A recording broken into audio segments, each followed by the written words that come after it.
And indeed, good evening once again. While this happens to be day 84 of the Biden administration, we begin yet again this evening in Brooklyn Center, Minnesota, just north of Minneapolis, where it is now 10 p.m. local time and that curfew has just gone into effect. Protesters remain on the streets, however, for a third night as anger and outrage are growing after the deadly police shooting of 20-year-old Daunte Wright. Wright was shot and killed on Sunday when police pulled his car over and tried to arrest him on an outstanding misdemeanor warrant.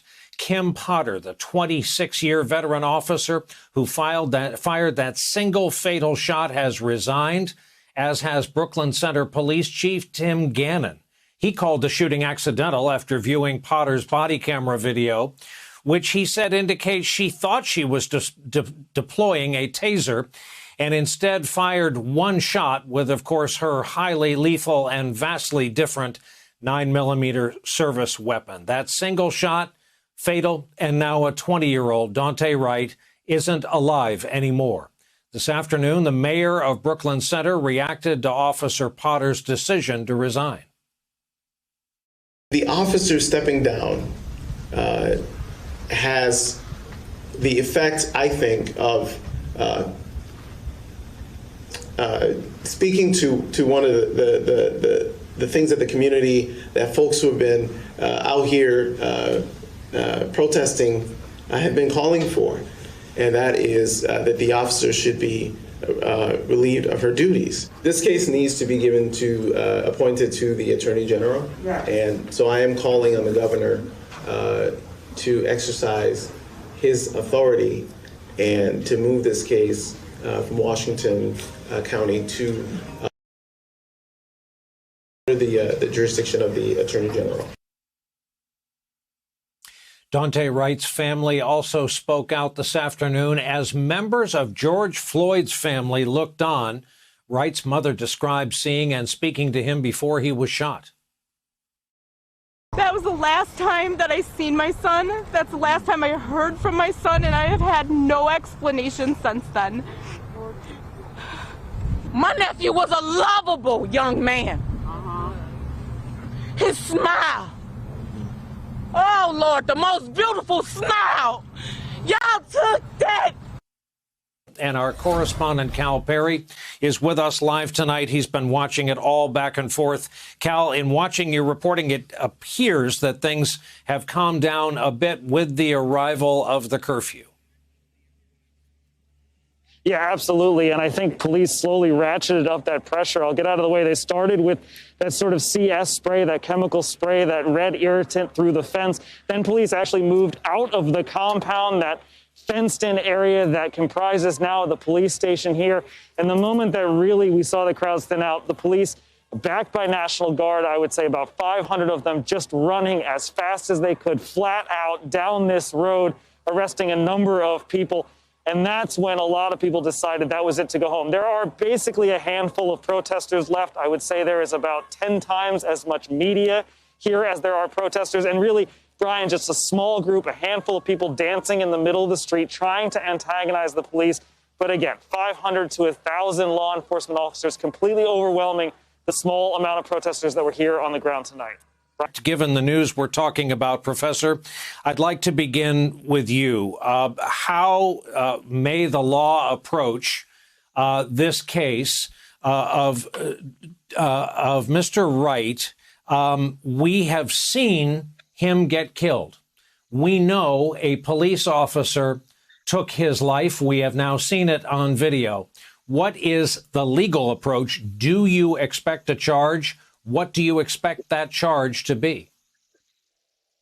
Brian, I think a lot will depend on what the investigation of this incident uncovers. It's still pretty early days right now, but one of the cases that was raised today in the Chauvin trial, Graham versus Connor, which is a 1989 Supreme Court decision, really makes it pretty easy for the police to be acquitted on these charges because it takes into account the view that police officers take inherent risks in the conduct of their work. And because of that, when we think about police misconduct, we have to view it through the lens of the reasonable police officer. What sorts of things would they have been thinking of given the kinds of pressures that they faced in that particular moment? With a standard like that, there's a wide range of latitude that I think jurors and courts are willing to give the police in those circumstances. So, some of this is already set up in ways that I think advantage the police officers given the inherent risks of that kind of work. Does that all mean, Professor, something people should be prepared for something less than a straight up charge of murder? It may be the case that it would be less than a straight up charge of murder. Again, for any kind of homicide, and all of these homicides are graded in Minneapolis or in Minnesota and in other states, it really depends on the state of mind that the actor had when the act was undertaken. And so here, where the officer claims to have mistaken her taser, or her gun rather, for her taser, it's not clear that this is going to rise to the level of murder because she may not necessarily be assumed to have the state of mind for murder, but instead it might be something where negligence or some lesser standard for intent might be indicated. So maybe a manslaughter charge, but a lot will depend on what she can claim as her state of mind and what can be proven given the circumstances and the investigation that concludes.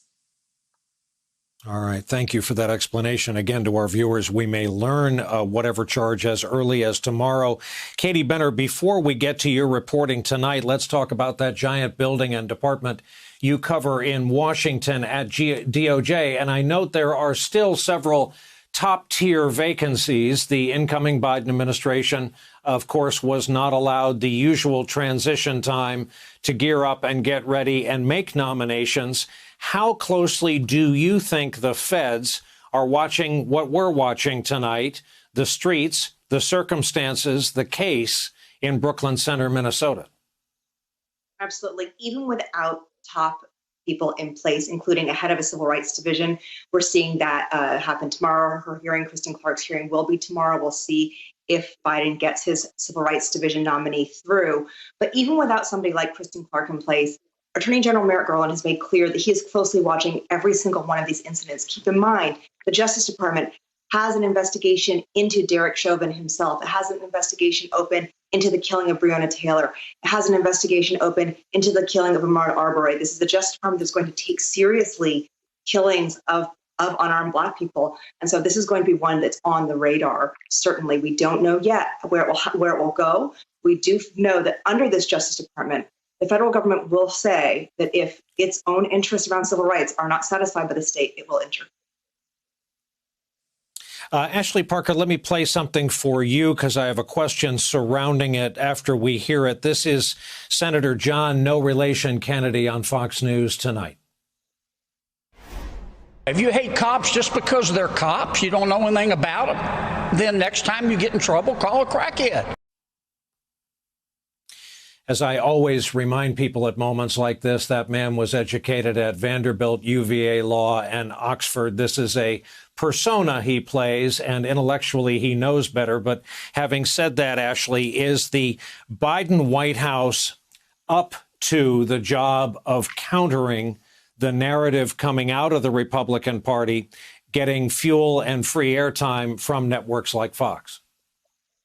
Well, they certainly feel that way. As Katie was just saying, all of these issues are things they take incredibly seriously. When then candidate Biden announced his bid for the presidency, he said one of the key reasons was because of what happened in Charlottesville with the white supremacist rally, which is, again, it's not police brutality, but it is all tied to this broader bucket of systematic racism in society.